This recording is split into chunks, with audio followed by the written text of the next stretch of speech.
तुम्हालाही लाल माठची भाजी कशी करतात हे माहीतच नाही आहे का? तर आजचा हा व्हिडिओ तुमच्यासाठीच आहे. व्हिडिओ रेसिपी कुठेही स्किप न करता संपूर्ण व्हिडिओ पहा. आवडल्यास लाईक करा, शेअर करा आणि व्हिडिओला एक छानशी कमेंट टाईप करायला विसरायचं नाही आहे. आणि महत्त्वाचं म्हणजे जर कोणी आपली रेसिपी नवीन पाहत असेल तर प्लीज प्लीज प्लीज आपल्या चॅनलला सबस्क्राईब करा. चला आपण रेसिपी पाहूयात. तर सुरुवातीला काय करायचं, आपण ही लाल माठची भाजी विकत आणलेली असेल बाजारातनं किंवा आता पावसाळा सुरू झालेला आहे, शेतात भरपूर प्रमाणात ही भाजी यायला लागलेली आहे. भाजी पहिल्यांदा ना नीट निवडून वगैरे घ्यायची आणि मग ती एका पातेल्यात टाकायची. पातेल्यात किंवा एखाद्या कंटेनरमध्ये टाकायची.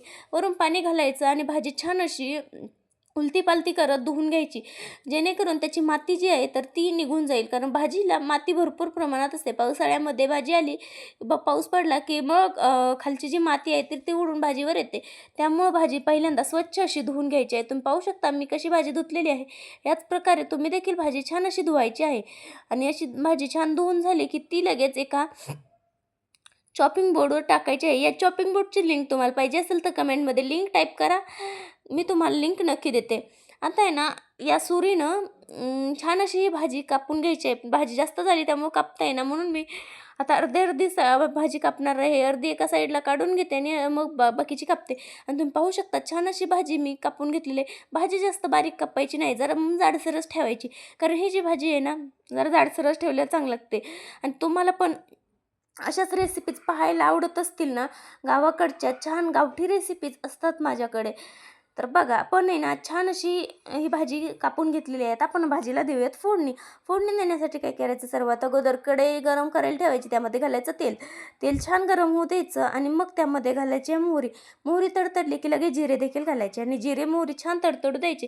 जिरे मोहरीची फोडणी खमंग बसते, कारण जिरे मोहरी घातल्याशिवाय तर भाजीची टेस्ट वाढतच नाही. आणि मग काय, जिरे मोहरी देखील आपले छान असे तडतडलेले आहेत, तुम्ही पाहू शकता. मग आता आपल्याला यामध्ये ना भरपूर साऱ्या भाज्या वगैरे म्हणजे भरपूर साऱ्या काही भाज्या वगैरे घालत नाही बसायचं. अगदी कमी साहित्यात होणारी रेसिपी आहे आणि आपल्या गावाकडची आहे. त्यामुळे गावाकडे ज्या भाज्या उपलब्ध असतात त्याच मी तुम्हाला सांगणार आहे. आता यामध्ये मी घातलं आहे थोडासा लसूण आणि लसूण घालून एक छोटीशी वाटी हिरवी मिरची देखील मी घातलेली आहे. आणि लसूण हिरवी मिरची परतून घेतली आणि मग त्यामध्ये एक बारीक चिरलेला कांदा घातलेला आहे. मीडियम साईजचा होता. आता हा कांदा आहे ना छान हलकासा गोल्डन होईपर्यंत परतवून घ्यायचा. हलकासा रंग कांद्याचा बदलला पाहिजे आणि हलकासा रंग बदलेपर्यंत आपण हा कांदा आता परतवून घेणार आहे. हलकासा गुलाबी रंग येईपर्यंत कांदा परतायचा आहे. तुम्ही पाहू शकता कांद्याचा रंग देखील थोडा थोडा बदलायला लागलेला आहे. लगेच आपण यामध्ये घालायची आहे हळद, कारण जास्त आपल्याला कांदा ही परतायचा नाही किंवा काळा करायचा नाही. त्यामुळे हळद घातली, वरनं कोथिंबीर घातली आणि छान अशी कोथिंबीर आणि हळद देखील यामध्ये परतवून घेतली.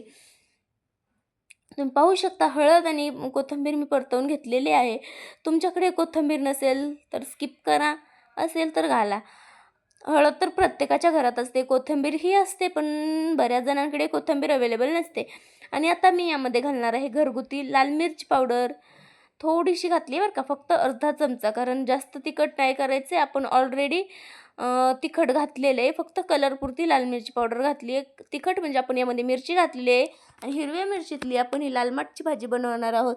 तुम्हाला लाल माठची भाजी कशी आवडते, हिरव्या मिरचीतली आवडते की कशी आवडते, हिरव्या मिरचीतली आवडते की लाल तिखटातली आवडते की मसाल्यातली आवडते, मला नक्की कमेंट करून सांगा. आमच्याकडे तरी ही हिरव्या मिरचीतलीच जास्त प्रमाणात खाल्ली जाते, पण मी थोडी टेक्स्चर अजून बदलावं म्हणून यामध्ये थोडीशी लाल मिरची पावडर घातलेली आहे. शक्यतो लाल मिरची पावडरची अजिबातही याला गरज पडत नाही. आणि तुम्ही पाहू शकता छान अशी आपली ही भाजी धुवून घेतलेली यामध्ये घातलेली आहे. आणि आता भाजी छान परतवून घ्यायची. आपल्याला आहे ना भाजी जास्त पातळ बनवायची नाही आहे आणि अगदीच कोरडी कोरडीही नको. पण या भाजीला आहे ना पाणी देखील खूप जास्त सुटतं, कारण भाजीत ओलावा असतो, भाजीमध्ये पाण्याचं प्रमाण जास्त असतं. म्हणून म्हणून आपल्याला जास्तीचं पाणी यामध्ये घालायची गरजच पडत नाही आहे. तेवढं याच्यावरही शिजते, पण तरी थोडं पाणी घातलं तर अजून जास्त भाजी छान शिजायला मदत होते. आणि आता उलटण्यानं छान खालची साईड वरती साईड खालती करून छान बुडापासून भाजी हलवून घ्यायची आहे. पाहू शकता मी जशी भाजी हलवत आहे अशाच पद्धतीने तुम्ही देखील ही भाजी छान अशी हलवून घ्यायची आहे. आय होप तुम्ही छान अशी भाजी हलवून घेणारच आहात. आणि तुम्ही पाहू शकता भाजी जी आहे आपली ती छान अशी ही झालेली आहे. काय म्हणतात त्याला, वाफलेली आहे, शिजलेली आहे. पण आता आपल्याला आहे ना जास्त भाजी शिजवून घ्यायची आहे. त्यामुळं आपण यामध्ये मीठ घालणार आहोत. मीठ घातल्यामुळे भाजीला पाणी सुटायला मदत होते. तुम्ही पाहू शकता, तुम्ही फक्त मीठ घालून झाकण ठेवलं तरी भाजीला भरपूर प्रमाणात पाणी सुटलं जातं. पण मी यामध्ये थोडं पाणी देखील घालणार आहे. पण त्याआधी आहे ना मी भाजीला आहे ना हे करून घेते, थोडे मीठ आहे ना थोडं भाजीला लागावं म्हणून थोडं हलवून घेते. पाहू शकता छान असं मीठ जे आहे तर ते मी भाजीमध्ये एकजीव करून घेतलेलं आहे. पाणी घातल्यावर भाजी एकजीव आपोआपच होणार आहे, पण तरी देखील मी स्वतः ते एकजीव करून घेतलेलं आहे. आणि तुम्ही पाहू शकता छान असं भाजी वाफळलेली आहे. आता आपण यामध्ये ना एक अर्धा ग्लास एवढं पाणी घालणार आहोत. अर्धा ग्लासालाही थोडं कमीच, फक्त भाजी शिजण्यापुरतं पाणी आपण इथे घालणार आहोत. तुम्ही पाहू शकता मी फक्त अर्धा ग्लासालाही थोडं कमीच पाणी इथे वापरलेलं आहे, फक्त शिजण्यापुरतं. एवढ्यामध्ये भाजी छान प्रमाणात शिजली जाते. आता आहे ना 5 मिनिटात आपली भाजी तयार होणार आहे. बघा तुम्ही पावसाळ्यामध्ये ही भाजी नक्की ट्राय करा.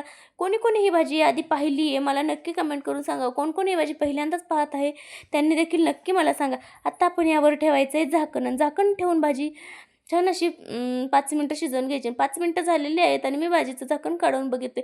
भाजी छान अशी शिजलेली आहे. पण भाजी छान शिजलेली आहे, पण यातलं थोडंसं पाणी जे आहे तर ते अजूनही कमी झालेलं नाही. ते पाणी आपल्याला कमी करायचं आहे. पण त्याआधी यामध्ये आपल्याला एक गोष्ट ॲड करायची आहे, ती म्हणजे शेंगदाण्याचा कूट. शेंगदाणे आणि धने याचा कूट मी हा बनवलेला आहे आणि जरा जाडसरच ठेवला आहे आणि थोडासा यामध्ये घातला आहे. 2 चमचे, 2 ते 2.5 चमचे एवढा हा शेंगदाण्याचा कूट मी इथे वापरलेला आहे. आता हा शेंगदाण्याचा कूट छान असं एकजीव करून घ्यायचा आणि 2 मिनिटं अशीच भाजी शिजवून द्यायची. 2 मिनिटात भाजीतलं पाणी पूर्णपणे नाहीसं होऊन जातं आणि भाजी छान अशी शिजली जाते. तर तुम्ही पाहू शकता छान अशी टेस्टी आपली ही लाल माठची भाजी तयार आहे. भरपूर प्रोटीनने भरलेली आणि छान अशी पौष्टिक अशी ही पारंपरिक रेसिपी आपली तयार झालेली आहे. कशी वाटली तुम्हाला ही रेसिपी मला कमेंट करून सांगायचं आहे. आता आपण ही खायला देखील घेऊयात. काकडी, कांदा, आणि भाकरीसोबत अतिशय अप्रतिम लागते. तर चला बाय. अशाच आपल्या नवीन रेसिपीज बघण्यासाठी आपल्या क्रांतीज रेसिपी चॅनलला नक्की फॉलो करा. आणि तुम्हाला आजची रेसिपी आवडली की नाही ते कमेंट करून मला जरूर कळवा.